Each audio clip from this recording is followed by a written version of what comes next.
ఉండగా యేసయ్యకు కబురు వెళ్ళింది. కానీ ఆయన ఉన్న చోటే ఏం చేశాడు? ఇంకో 2 రోజులు ఆగాడు. వెయిట్ అన్నాడు. అరే, మా తమ్ముడు చచ్చిపోయేలా ఉన్నాడు, ప్రాణాపాయంలో ఉన్నాడు, చనిపోతాడు, రండి రండి ప్రభువా అని బ్రతిమాలుతూ ఉంటే యేసుక్రీస్తు ప్రభువారు అది విని కూడా he waited for 2 more days in the place where he was staying. ఏ స్థలములో ఆయన అయితే ఉన్నాడో, ఎక్కడికైతే ఆయనకు కబురు అందిందో ఆ చోట ఇంకో 2 దినాలు ఆయన ఏం చేశాడు?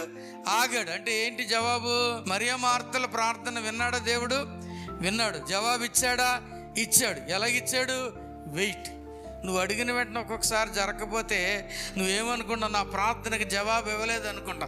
ఇస్తాడు. వెయిట్ అంటాడు దేవుడు. In his own time, in his perfect timing he will answer your prayer. ఆయన తన సమయమందు, ఖచ్చితమైన తన సమయమందు నువ్వు అడిగిన దాన్ని ఇవ్వటానికి దేవుడు ఆ సమయం కొరకు ఏం చేయమంటాడు? నిన్ను వెయిట్ అంటా ఉంటాడు.